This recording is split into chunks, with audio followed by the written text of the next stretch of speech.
9:40. Es tan amplia la conversación de hoy con nuestro invitado especial sobre el expresidente de la Gran Colombia, nuestro brillante Rafael Urdaneta. ¿Y con quién conversaremos? Con un excelente estudiante, abogado, politólogo, historiador, es más, miembro de la academia. Felicitaciones. ¿Qué silla te dieron, Livio de los Ríos? 21. 21. ¿Qué significan las sillas en la academia? A ver, la numeración no tiene nada que ver una con Con la otra. jerarquía. Sí, es las que estén disponibles.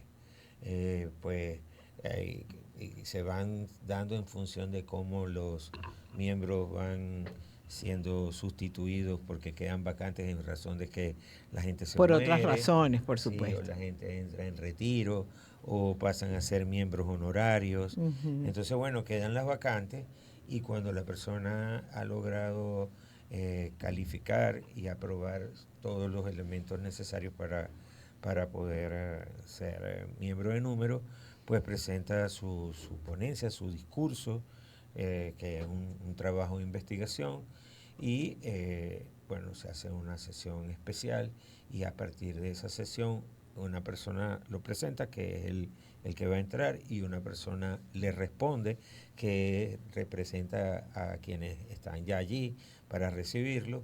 Y bueno, la persona toma posesión de su Es un cargo. protocolo muy parecido al masónico, ¿ah? Pero bueno, hablando de masones y hablando de zulianos, este 24 de octubre se celebra, porque tiene que celebrarse el nacimiento de nuestro prócer de independencia y sexto presidente de la República de Colombia, Rafael Urdaneta, nacido en La Cañada. Eso se confirmó, No, porque eso es mucha gente mentira. dice, ¿dónde Eso es nació mentira. Rafael? O sea, Rafael Urdaneta nace en Maracaibo. Y yo te lo puedo En el decir poblado de Maracaibo en ese en tiempo. el poblado de Maracaibo. A ver, primero que nada quiero decirte que es bien propicio que hoy nos estemos reuniendo porque está vinculado también con Rafael Urdaneta.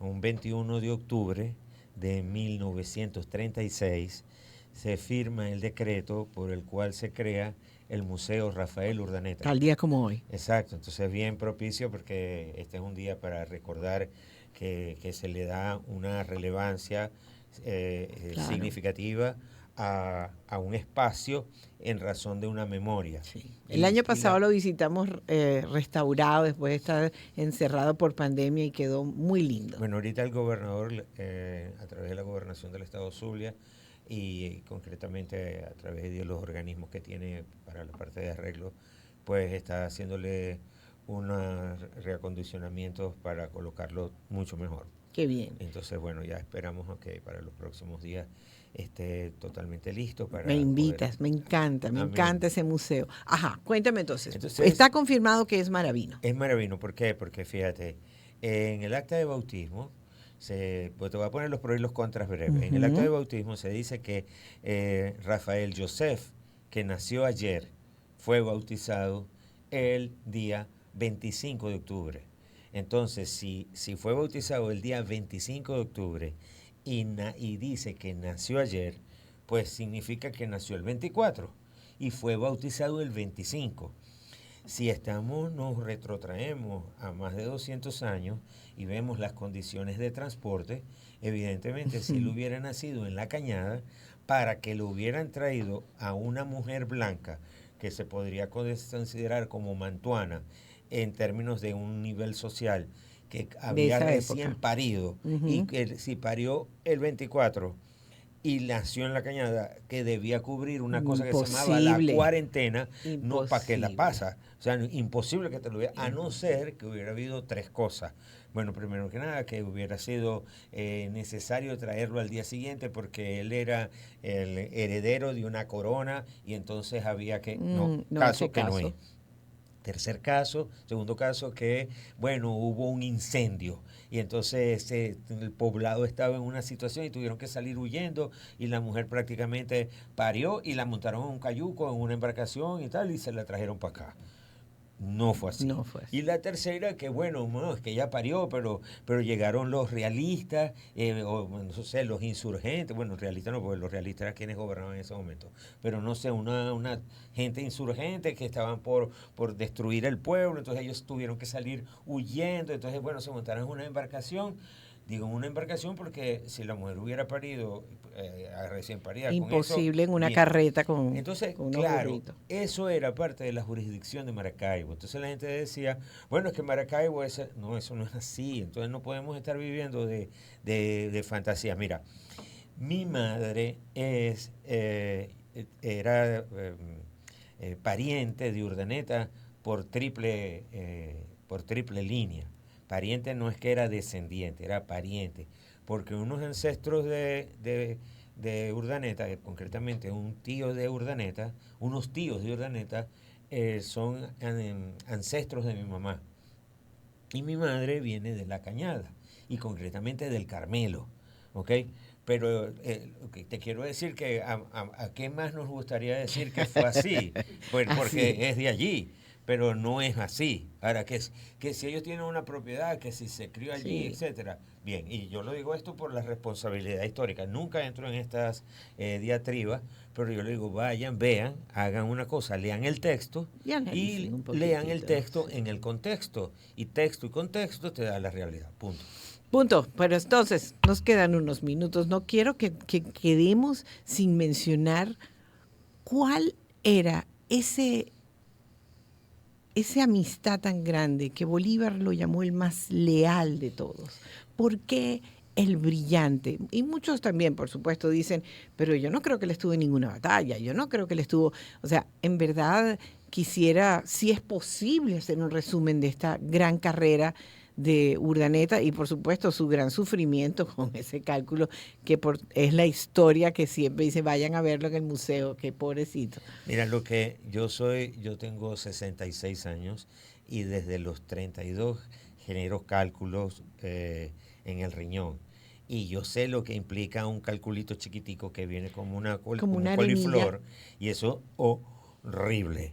Ahora te imaginas lo que implica el tener esa piedra allí. Sí, sí. Y Urdaneta murió entre el estado en el que Urdaneta murió y la comparación con mi persona, yo podría en ese momento comparar las dos imágenes y decir que yo podría haber sido hijo de Urdaneta para cuando muere, porque no tiene 60 años en el No. momento que muere, pero estaba en un estado de desgaste físico enorme, sobre todo por lo que implicaba la presencia del deterioro físico por el cálculo, ¿no? Por la presencia del cálculo. El personaje de Urdaneta es un personaje muy importante porque, primero, es un hombre que es servidor público. Es decir, Urdaneta, si alguien se puede decir con total reafirmación que muere prácticamente en la pobreza, o sea, sin nada, es Urdaneta, no el caso de Bolívar, que siempre dicen murió en la pobreza. Mentira, Bolívar todavía le habían quedado las minas de Aro, en fin, una serie de Sí, cosas, sí. y no estoy con eso descalificando a Bolívar, Lo estoy que es que una hablando. cosa es estar solo y otra cosa es estar pobre. Claro, eso sí, o sea, y tampoco que, ay, no tenía nada y le tuvieron que prestar una camisa. Bueno, a ver, que si alguien se muere y yo decía, no, mira, ponle esta camisa que es mucho mejor. Sí, sí. Pero lo que quiero es decir que hay que ver la historia con sentido crítico y el caso concreto de Urdaneta es que era un hombre que tenía dos particularidades. Primero, era sumamente honesto. Y además de eso era un hombre muy constante y fiel. En esa constancia era fiel a esos principios Sí. y creía mucho en el proceso de transformación y creía en el líder. Veía el líder como un humano, pero también veía el líder como el que había avanzado y sacrificado, porque si alguien sacrificó su vida fue Urdaneta en pos de todo esto. Sí. Y el propio Bolívar, independientemente que podamos hacerle críticas como humano, pues nada, que de verdad No, que fue un adalid, pues, sí. una referencia, no solamente fue Incluso relevante, sino trascendente. el Bolívar tuvo Entonces, en ese aspecto, así como tuvo sus detractores por sus decisiones, tuvo se puede contar con los dedos de la mano derecha, los grandes aliados, y fieles, claro, en fieles. ellos habían una serie de lazos que de alguna forma eran consustanciados con la realidad. Primero, compartían unos ideales. Sí, Segundo, unos ideales que no solamente eran presentados en términos de una liberación física, sino incluso de una liberación espiritual, de una liberación que implicaba la trascendencia del hombre, sí, más influidos por todo lo que implicaba la ilustración y el iluminismo y en ese sentido, pues, las influencias de la masonería, porque que ellos también eran masones. Sí. No, y De su hecho, influencia precisamente, ese estudio que los lleva a ellos a conocer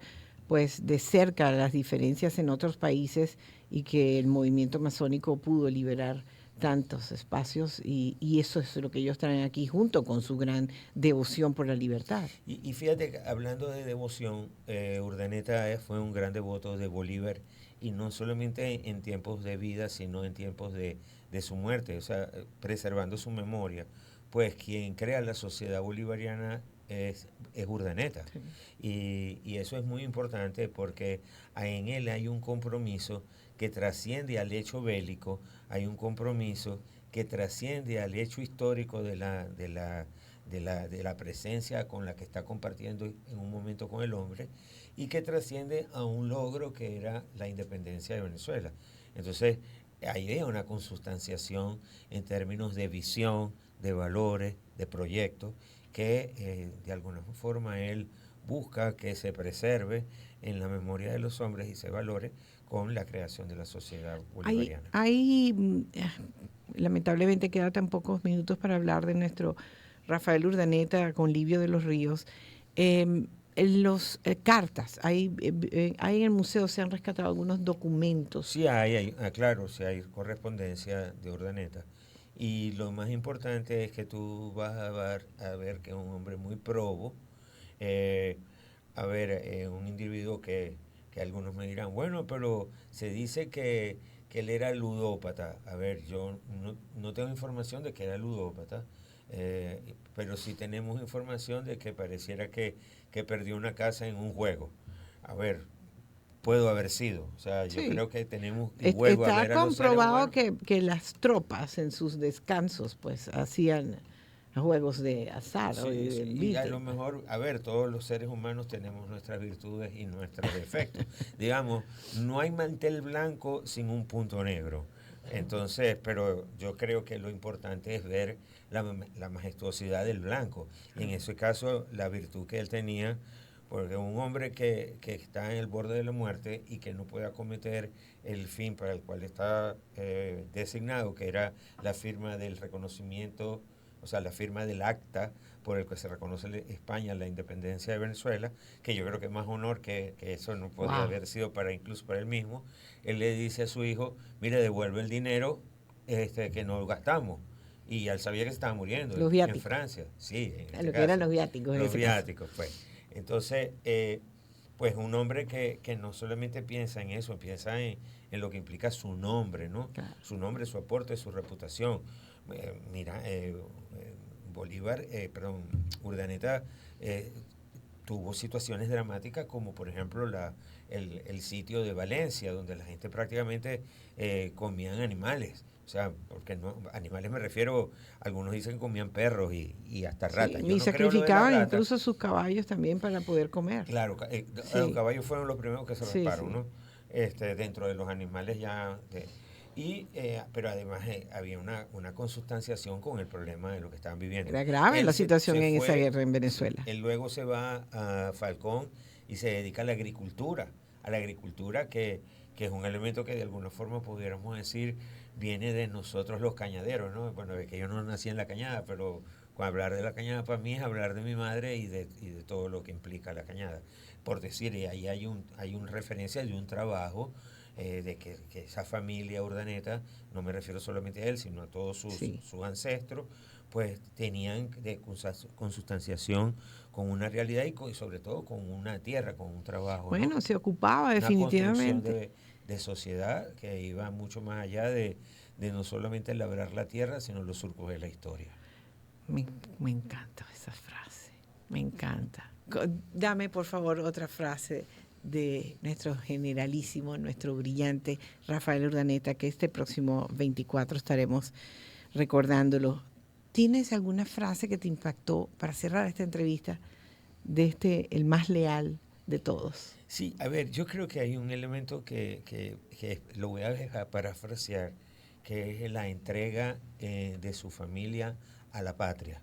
Cuando él les dice, a ver, yo dejo a mi familia en la más estricta, vamos a llamarlo miseria, ¿no? pero no hay mayor patrimonio que la honra del servicio. Y yo creo que eso es lo más importante, porque fíjate, el dinero se va, pero cuando tú te sientes orgulloso de tus ancestros y te sientes orgulloso de tu padre y de tu madre, y tú dices, yo lo digo, yo soy lo que soy, en mucho por lo que mi madre y mi familia sembró en mí. Claro, a ver, que yo he utilizado esas semillas y las he regado y cultivado, pero cuando lo que ese hombre hizo, que no fue discurso, sino que fueron hechos, no más que palabras, pues tú dices, es un honor sentirnos todos que somos unos urdanetas, miembros de Urdaneta, en el sentido de que nuestro gentilicio, incluso cuando se crea la Intendencia del Zulia, en el año de 1823, quien sustituye a Manuel Manrique en términos formales, no transitorios, es Urdaneta. Y comienza con este gentilicio del cual nosotros nos sentimos plenamente orgullosos, como orgulloso de Urdaneta es. Absolutamente. Viva nuestro general Rafael Urdaneta. Gracias, Amén. Livio de los Ríos, historiador, politólogo, abogado y un gran amigo de esta casa, que nos trae siempre esta historia que debemos mantener en verdad forjada en nuestro corazón como gran arraigo zuliano y venezolano. Buenos días, 9:57 en Éxitos 89.7.